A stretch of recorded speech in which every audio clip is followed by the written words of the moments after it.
Klint Kubiak is a rising star among offensive minds in the National Football League. But in order to understand his philosophy, we have to go back and dig up his roots. His roots runs deep in the NFL. They go back to his own father, Gary Kubiak, an offensive legend. This is going to be fun. Klint Kubiak's father is the legendary Gary Kubiak, who has influenced the modern-day offensive mind on levels that most don't understand. Good job, CJ. That's it. The biggest thing is pushing the line of scrimmage. That's the biggest. Every time you push the line of scrimmage, you'll make the right decision. Kubiak had his first major coaching job in the NFL with the 49ers in 1994 under head coach George Seifert. The offensive coordinator at the time was Mike Shanahan. Shanahan ran the traditional West Coast offense taught by Bill Walsh. Quick throws, Jones, quick pass is complete. Slants, Touchdown Niners. Intermediate passes that extended the field, timing routes. Shanahan was a master in the West Coast philosophy, but it was Gary Kubiak who helped coach Steve Young to have his most successful season in 1994. Before Kubiak arrived, Young was great, but he needed to be legendary if he was going to get by the Dallas Cowboys. In 1994, Young put together a season for the ages and won the Super Bowl. Steve Young, in the shadows of Joe Montana for so many years, is finally out. He had the highest numbers of his career at that point. Young led the league in completion percentage, passing touchdowns, and passing rating, all career highs. After that 94 season, Kubiak followed Shanahan to the Denver Broncos to coach another NFL legend, John Elway, but this time as the offensive coordinator. Expectations, what was it? Well, last year we were picked 4th through 5th in the division, and we started off 12-1, so keep in mind, Kubiak was Elway's backup for 9 years in the 80s, so he had a unique relationship with Elway. What Kubiak and Shanahan did differently from how the 49ers ran the West Coast offense in the 80s was that he added in what's called the outside zone scheme. 21. Here's Davis. And again he breaks out of the pass. Before Kubiak, the West Coast offense used mostly man and guy blocking schemes, but Kubiak's scheme focused on areas rather than defenders. Motion to toss to Davis.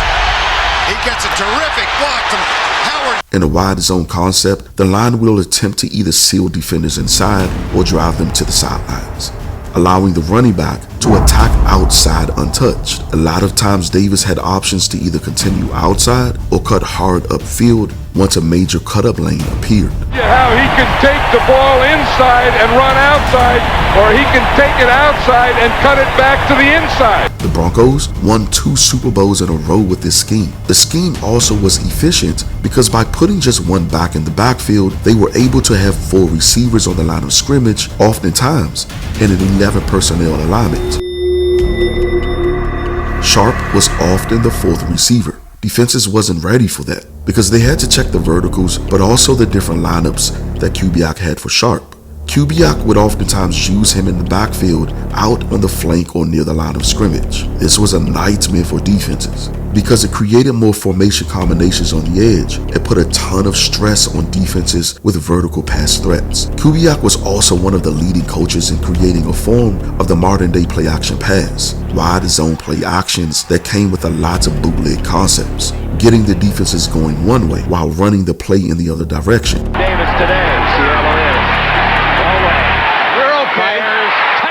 This is the Gary Kubiak philosophy in a nutshell. Wide zone, boot pass. That's it. Klint Kubiak got his first gig in the NFL with the Vikings in 2013. In 2019, Gary and Klint Kubiak were assistants on Mike Zimmer's Vikings. When Gary Kubiak retired, Klint took over as the offensive coordinator and improved on the Vikings' passing offense, going from 14th in the league under his father in 2020 to 11th the next season. Good landmark, Carr. Good. In 2023, he was hired by Kyle Shanahan as the passing coordinator. Much like his father did in 1994, he helped Purdy reach the Super Bowl in his first season as the passing coordinator with the 49ers. The 49ers passing game was elite. Some say it was better than anything the 49ers have seen since the 90s. Klint, as the 49ers passing coordinator, used the play action pass 20% of the time.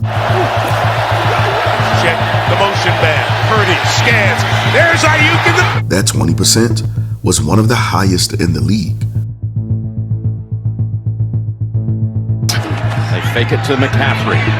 On the rollout. But here's where Klint is different from the old Kubiak Shanahan systems of the 90s. He is a proponent of explosive passing plays.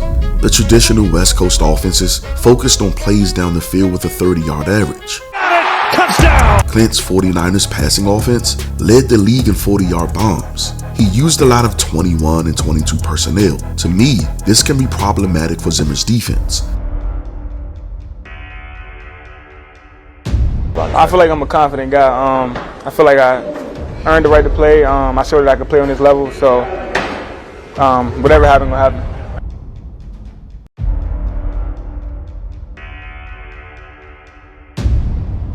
I would be more confident if Bland was back, but I'm not sure if Zimmer will be in man or cover one consistently in this game with a rookie cornerback. The Browns had great receivers, but they still had Deshaun Watson and a bad offensive line. Watson didn't have time to throw the ball, and when he did, he wasn't efficient. The Saints is a complete different team. Last year, they only gave up 35 sacks, which was 8th best in the league. They were even better in sack percentages. Carr is not Watson. Carr pump fakes.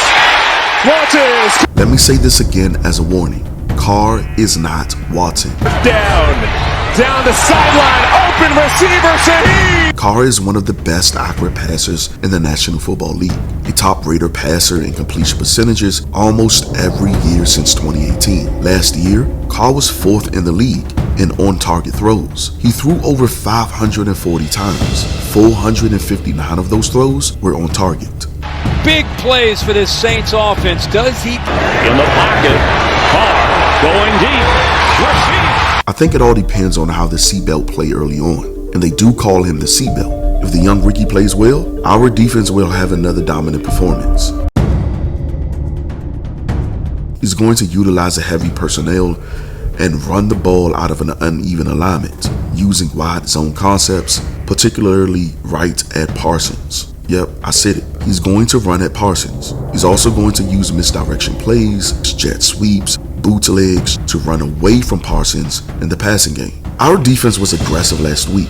I'm not sure if Zimmer is going to blitz Carr. I'm not too sure if he wants to blitz him. From 2015 to 2021, Carr was deadly against the blitz. His 106 passer rating against the blitz was the second best in that time span. I will say this, last year was a lot different. At least it was on paper. Carr had a 66.2 pressure rating. He only completed 50.3% of his passes under pressure. But then those numbers didn't fit well with me.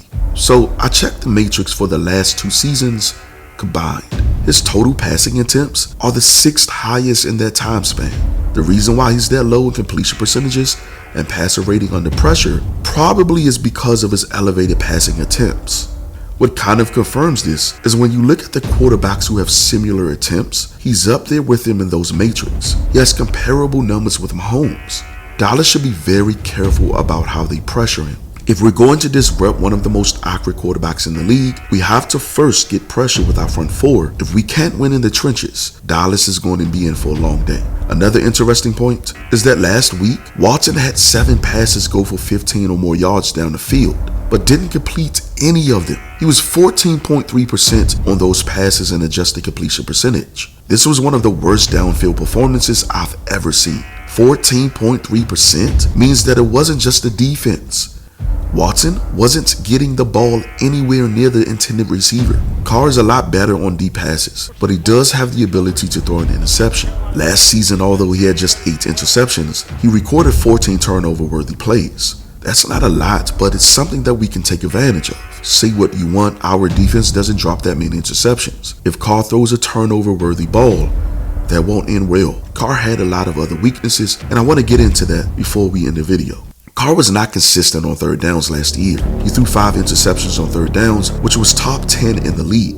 He had a passer rating of 82.5, which was 13th in the league. They sacked him over 20 times, which was 5th in the league. I know what they did to the Panthers last week, but that's not enough evidence to make me think Carr is in any different shape than he was last year. In 2022, he had the same amount of interceptions, touchdowns, and an even worse passer rating in third down. He had identical stats in 2021. At this point, he is what he is. He's a phenomenal talent who doesn't do well on third downs. Second downs are a different story though. Carr had 9 touchdowns on second downs, which was in the top 10 among quarterbacks. He was 4th in yards, only had 1 interception all year on second downs, and was top 10 in passer rating. He was only sacked 5 times out of 205 attempts on second downs. That was tied for the top 10 in the league. If we stop Carr on second down, we win. Look at how rapidly his numbers fell as the downs went on. Obviously, there's a new system, and some of that could have been on the old system, but this is the story of Carr's career. He's great on second down, but bad on third downs, regardless of what team he's played with.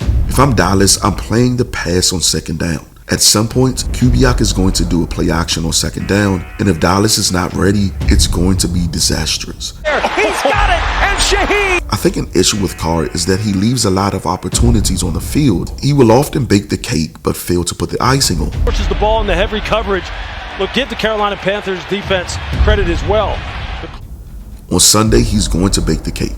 He will look good at some point in the game. He'll come up with some great drives, but as the pressure to perform increases, he will fail to put the icing on. In come-from-behind fashion, down 17. This is a very interesting matchup. I could have went on and on and on, but I won't bore you anymore. Hopefully the Cowboys will get the job done and continue the success into week 3. Until next time, make sure to like the video and subscribe to the channel. And as always, thanks for watching.